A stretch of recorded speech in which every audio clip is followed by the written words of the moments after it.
Boa tarde, pessoal. Boa tarde, bem-vindos, bem-vindas ao 5º Seminário de Bioantropologia. Nós tivemos um pequeno probleminha técnico, mas agora a gente já vai começar as palestras da tarde.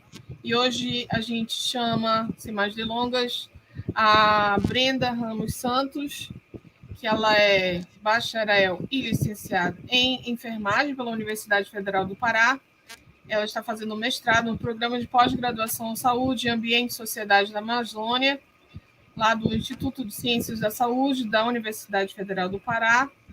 Ela também é pós-graduanda em enfermagem em unidade de terapia intensiva pela Escola Superior da Amazônia, ESAMAS, e ela tem atuado em vários projetos, né? Em específico no projeto de extensão chamado Promoção da Saúde na Comunidade Quilombola da Ilha do Marajó. Além disso, ela é membro voluntária do Grupo de Estudos e Pesquisas Estatísticas e Computacionais, GPEC, e do Laboratório de Sistema de Informação e Georreferenciamento, LACIG. Ela tem muita estatística no seu currículo, não é não, Brenda? Muita estatística no meu currículo. Eu vou adicionar a sua transmissão. Você tem cerca de 20 minutos. Quando eu aparecer aqui, significa que já falta 5 minutos, ok? Tudo bem. Pode começar? Perfeito. Boa tarde. Eu me chamo Brenda, sou enfermeira, formada pelo UFPA e sou mestre em saúde coletiva, conforme a Lígia falou, né, pelo programa de pós-graduação Saúde, Ambiente e Sociedade na Amazônia, da Universidade Federal do Pará.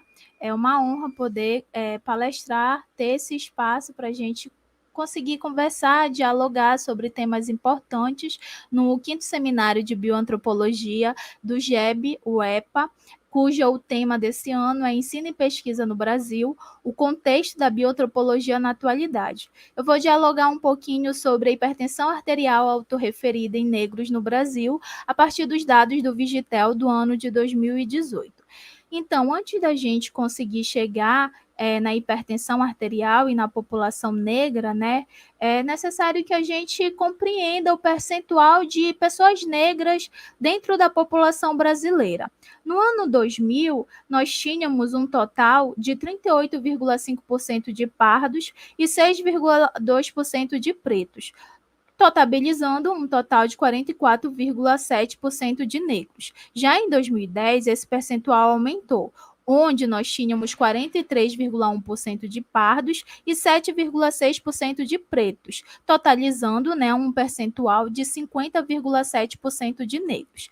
E em 2015, esse percentual tornou a aumentar, onde nós tínhamos, né, um total de 45,1% de pardos e 8,9% de pretos, totalizando um total de 54% de negros no Brasil. Por que eu faço esse recordatório de percentual, né, na população brasileira? É para a gente conseguir compreender que dentro da população brasileira, no ano 2000, poucas pessoas ainda, né, se reconheciam como negros, como pretos. E devido ao movimento negro, muitas pessoas começaram a se identificar com a cor preta, com a cor parda, e classificaram-se na população, dentro da população negra. Aqui eu trouxe, né, como é que é a população negra no Brasil. A escravidão, ela deixou seu reflexo em diversas gerações das pessoas negras, não somente a geração atual, as gerações futuras e as gerações que ainda estão por vir, ainda vão sofrer com os reflexos da escravidão.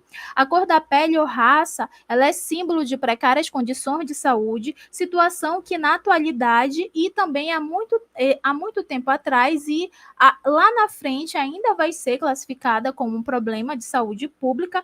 Por quê? Porque a população negra, ela apresenta um descortinar de precárias condições trabalhistas, baixa renda salarial, elevados níveis de analfabetismo, elevadas probabilidades de pobreza e acesso à saúde limitado.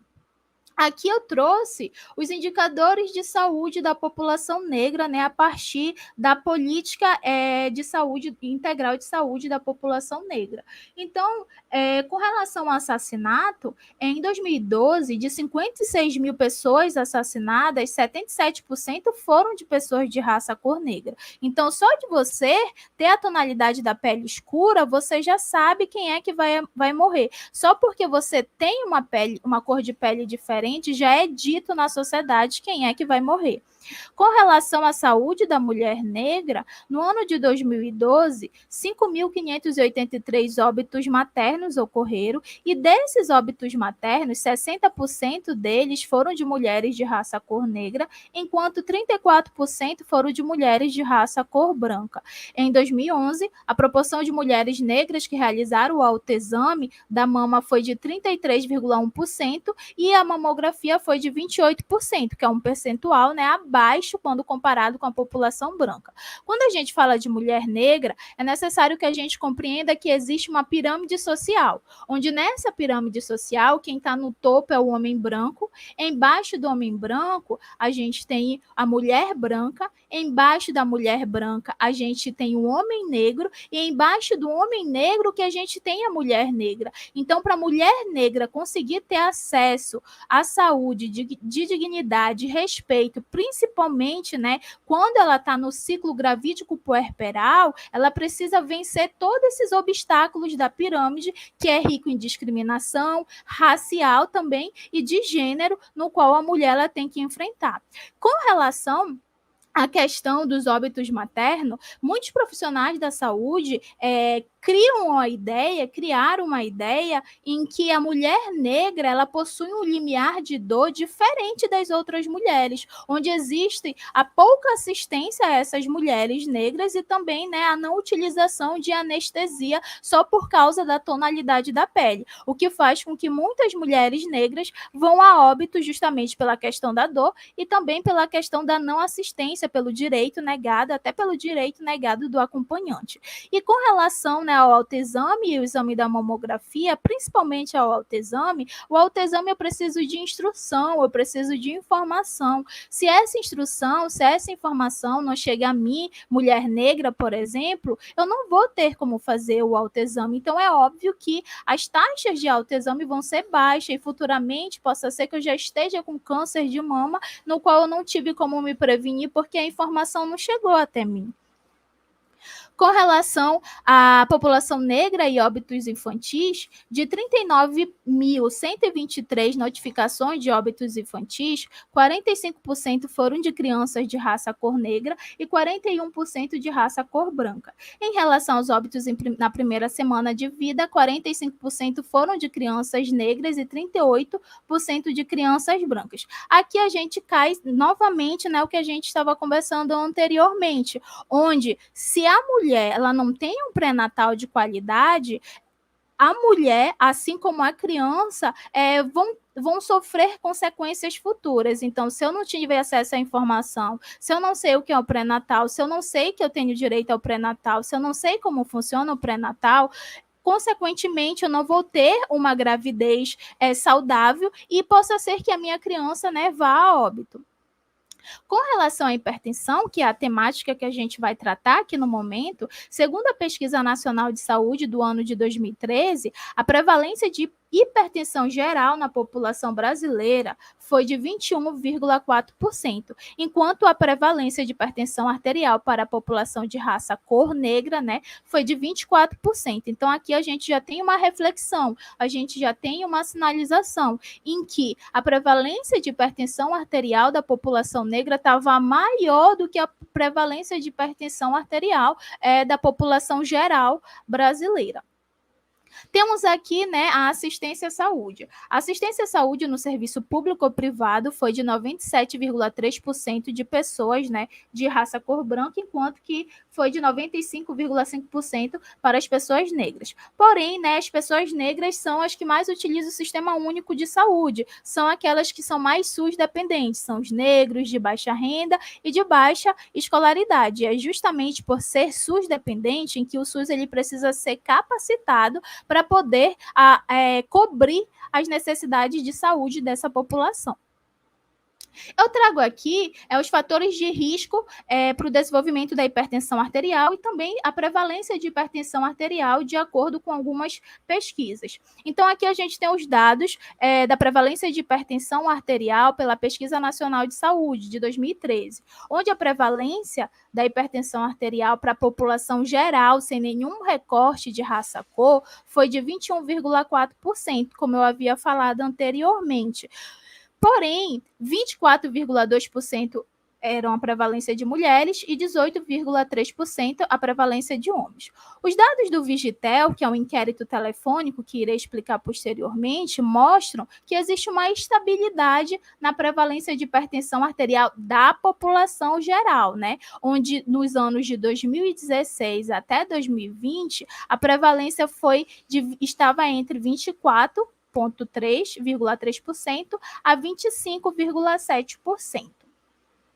Agora, quando a gente faz o recorte por raça-cor, nós temos as prevalências diferentes, né? Onde existe uma população específica que a prevalência de hipertensão arterial está lá centralizada.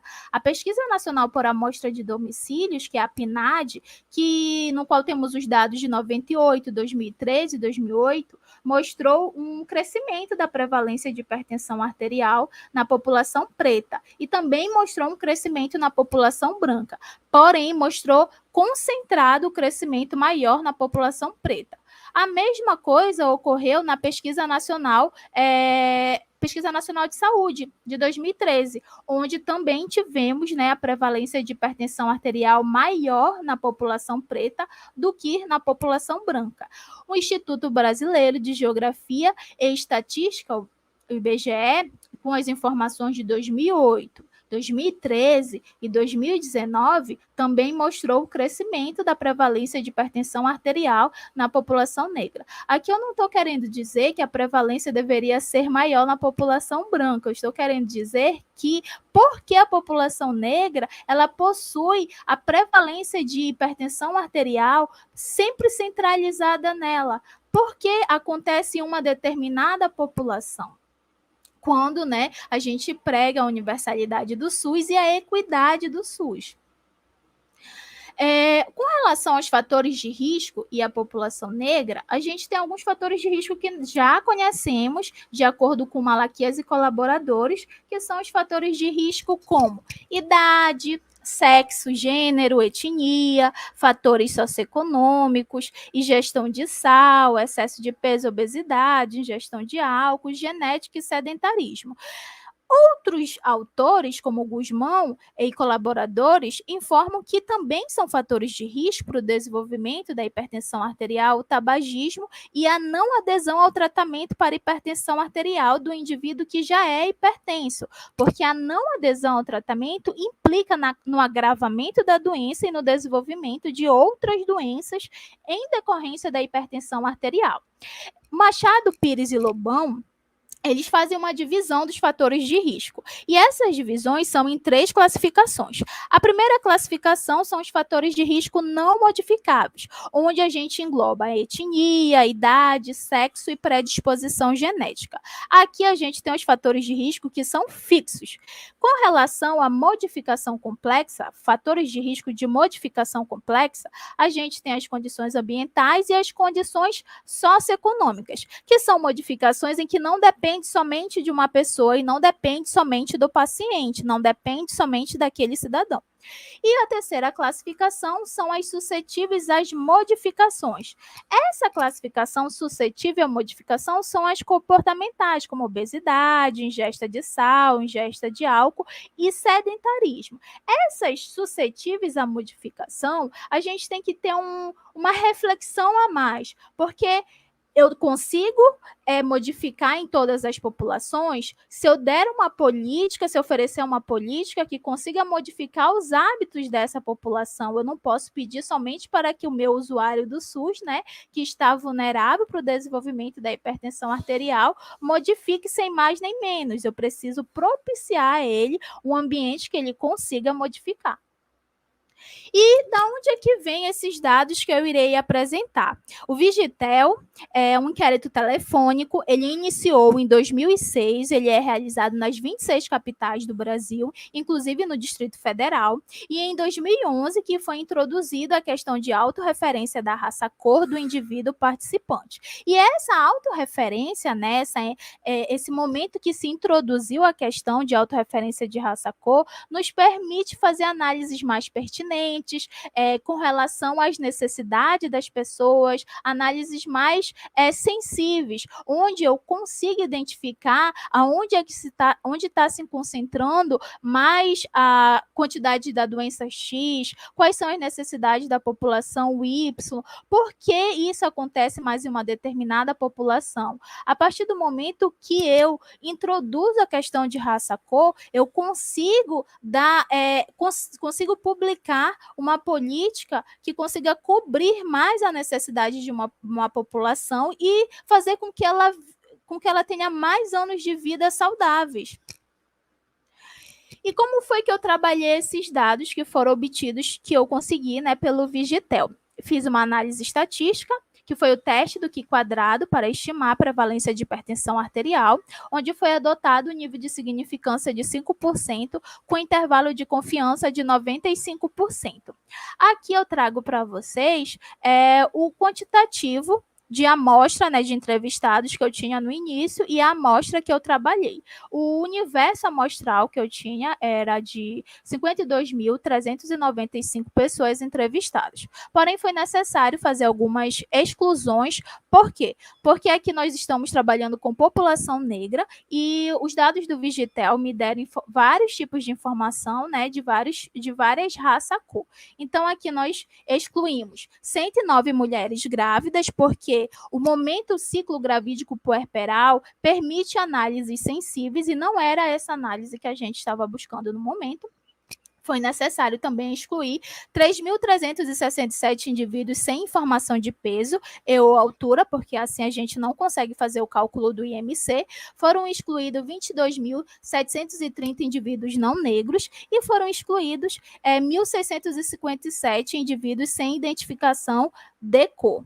Me sobrou, né, uma amostra de 24.532, onde dessa amostra 12.128 são homens e 12.404 são mulheres. E quais foram os resultados que eu obtive? Que a prevalência de hipertensão arterial, ela é maior, ela cresce com a idade. Então, quanto maior a sua idade, maior a prevalência, né, de você, né, desenvolver a hipertensão arterial.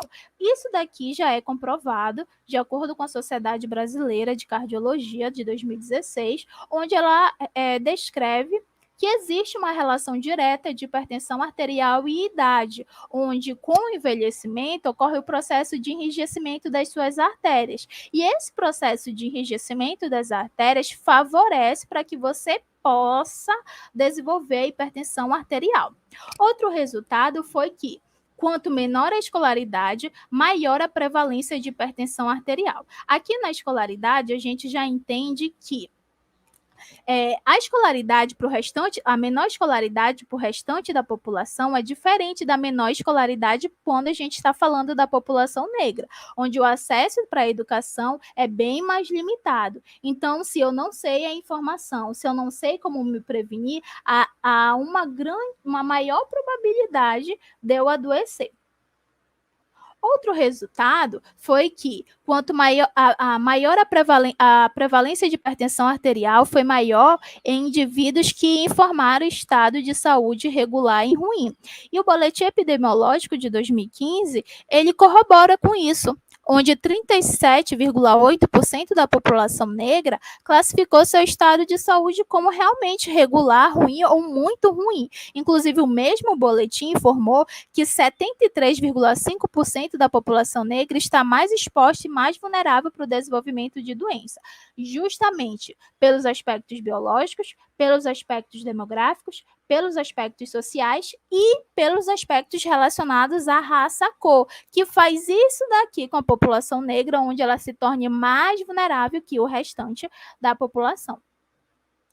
Com relação ao consumo de álcool, a prevalência de hipertensão arterial foi mais elevada em indivíduos negros que consomem álcool. Inclusive, o Manual de Doenças Mais Importantes por Razões Étnicas na População Brasileira Afrodescendente de 2001 excluiu as doenças que não possuem o desenvolvimento genético comprovado. Entre elas, excluiu o alcoolismo. E essa exclusão do alcoolismo faz com que os indivíduos negros, eles já têm uma burocracia maior, um acesso bem menor ao sistema de saúde. E esse acesso menor ao sistema de saúde faz com que o diagnóstico seja deficiente de uma doença, né, que ocorre com grande frequência na população negra. Com relação à prática de atividade física, os insuficientemente ativos apresentaram prevalência mais elevada de hipertensão arterial em ambos os sexos. A inatividade física ela é um fator de risco predominante, né, para o desenvolvimento da hipertensão arterial. Vários estudos já mostraram isso, inclusive. E a prática de atividade física, vários estudos também já comprovaram que diminui, né, 30% do risco para o desenvolvimento da hipertensão arterial. Só que o contexto não é esse. O contexto aqui, o contexto é da população negra, onde será que esse indivíduo ele tem um tempo para praticar uma atividade física? Será que ele sabe o que é uma atividade física? Será que a informação chegou até ele, aliás, do que é uma atividade física, um exercício físico? Porque um indivíduo ir andando até a parada de ônibus, ele andar até a casa dele, às vezes não pontua como uma atividade física devido às preocupações, devido à questão psicológica, devido à sobrecarga de trabalho. Então, é necessário que a gente entenda o contexto dessa população. Com relação ao IMC, a prevalência de hipertensão arterial foi mais elevada em indivíduos acima do peso ideal, isto é, com sobrepeso e obesidade. Pessoas obesas possuem 3 vezes mais chances de desenvolver hipertensão arterial, e o aumento de peso, de acordo com o ORACA, é maior em indivíduos de baixa renda. Inclusive, o IBGE 2019 informou que entre 2012 a 2019, o rendimento financeiro da população negra era menor do observado na população branca. Então, a população negra, né, ela possui ela se classifica, né, ela está dentro da população com renda baixa.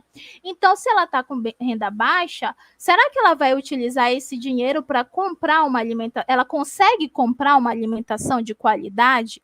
Será que eu não vou precisar racionar esse dinheiro para pagar aluguel, pagar água, energia e uma alimentação? Porque quando a gente fala de IMC elevado, é necessário que eu entenda se meu cidadão ele tem acesso a uma alimentação adequada. Assim como a gente chega aqui no consumo de frutas, onde a prevalência de hipertensão arterial foi mais elevada em indivíduos que não consomem frutas de forma regular. A Sociedade Brasileira de Cardiologia, ela recomenda, né, que o correto é o consumo de 5 ou mais porções diárias de fruta para a diminuição do desenvolvimento de doenças crônicas não transmissíveis. Ok, mas será que eu consigo fazer esse consumo de 5 ou mais porções diárias de frutas? Será que eu tenho renda adequada para comprar essas frutas para consumir? Será que todo dia eu consigo fazer isso? Se a população negra tem uma renda baixa e eu não consigo fazer esse consumo de frutas, é por isso mesmo que a insegurança alimentar ela está atingindo mais os indivíduos negros, onde muitas famílias, aliás, hoje e nesse momento não tem o que comer, onde a maioria da população que está passando fome na atualidade são de negros. Então, eu concluo aqui que é necessário políticas afirmativas e a execução dessas políticas afirmativas, né, assim como a execução da equidade no SUS, onde a gente consegue tratar os diferentes de forma diferente, não tem nada de errado em ser diferente, todas as pessoas são diferentes, desde que eu consiga tratar os diferentes de forma diferente para cobrir as suas necessidades, respeito as necessidades particulares da população de raça cor negra. Então, é necessário que a população negra tenha um SUS que seja capacitado para assisti-la, que seja capacitado para cobrir as suas necessidades. O SUS ele funciona, ele consegue dar assistência à população negra, mas ele precisa ser capacitado, né, para dar assistência à população negra e às diversas populações específicas. Então eu deixo aqui o meu muito obrigada pelo momento para poder dialogar sobre a população negra.